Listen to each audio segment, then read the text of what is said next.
John Sutton, you've been racing cars for how many years? Oh, well, I started racing in 1956, so I suppose that makes it 50 years. Over 50 years, yes. So what was your first car?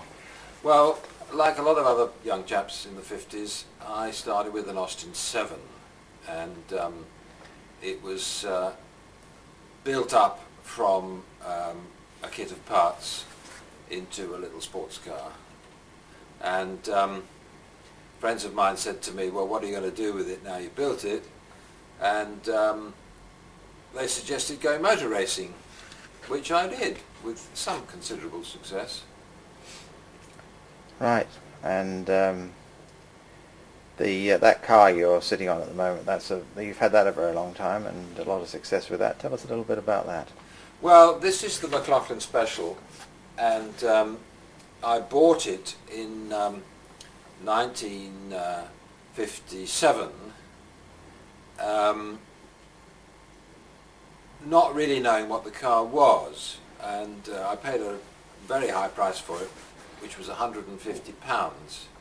That doesn't seem a lot today, but in those days you could buy really quite a nice Austin 7 for £12, and £4.50 was the weekly wage, if I recall. However, the car has been with me all these years, and over the period of time it's had various work done on it, and we finally got it to run properly, I think.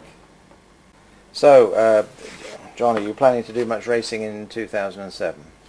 Yes, we plan to enter the McLaughlin Special in hill climbs and sprints, which is what it's designed for.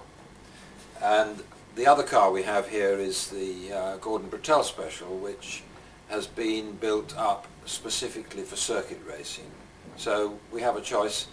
The Gordon Brattell car is currently being worked on. It's currently dismantled, and subject to it being completed and ready in time, we'll be doing circuit racing as well. So it looks like it could be quite a full season.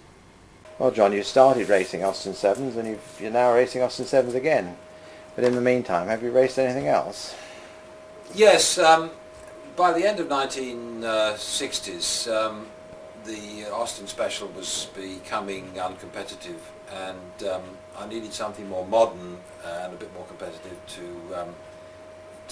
go motor racing with. And by chance, I met up with Jem Marsh at one of the 750 Club meetings, and he was giving a talk on the new amazing wooden chassis Marcos. I was very impressed with this because, having been an aircraft engineer, I was familiar with the design concept, and I immediately asked him if I could have a test drive on the following weekend, which we did, and took it down the new M1 motorway, which had just been opened. I was very impressed with the car. It was very quiet, it was very quick, it handled well, and so I just simply placed an order straight away. The car came in kit form and I had to build it myself, but by the end of 1960 it was finished, and we did one race and then entered it for the 61 season in the Autosport Championship. The car was extremely successful. We won every qualifying round, and we only had to finish third overall in the 3-hour race at Snetterton in order to win the championship, which we did. And we also won the team prize with 2 other Marcuses, driven by Jack Gates and John Mitchell. After that, the car was rebuilt in 1962, and then entered in 1963 for the 500 kilometres race at the Nürburgring, which was the premier event for long distance racing with 1 litre motor cars. And again, we were very successful.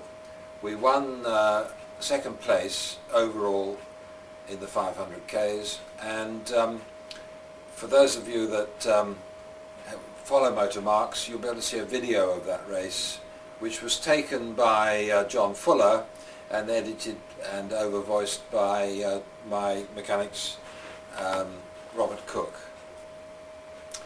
The car was then entered, in the following year, we entered it in 64 for the 500Ks and finished third.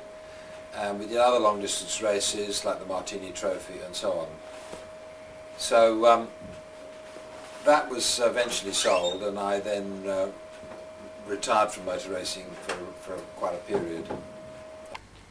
Right, John, here we are in your workshop in Greenwich. Tell us a little bit about the cars. Well, this car here is the Gordon Brattell Special. It's another famous Austin 7. It was built into a single-seater from a Works TT car by Monaco Engineering in 1936.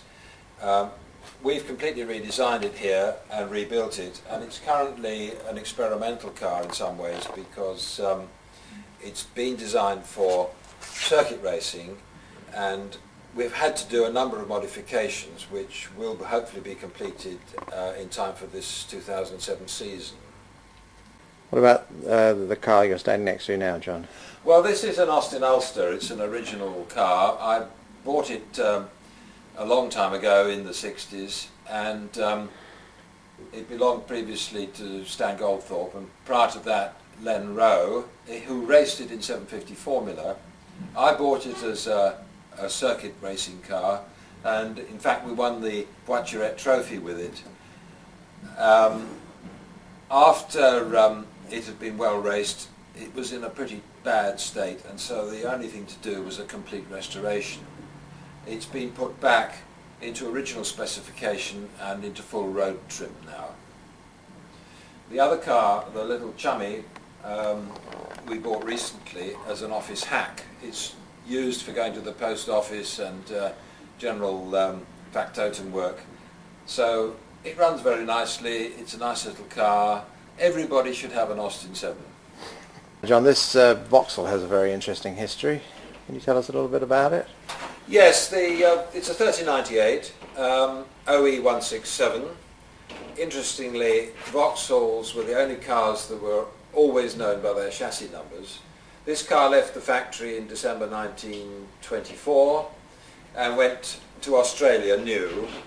I bought it back from Australia in the 1970s and completely restored it. It's a superb motor car. You've got 100 miles an hour, you've got lots of torque, it drives really nicely. I don't compete with it, although some people do. This one is just used as a fast touring car, but it's served me very well. It's a lovely motor car to drive.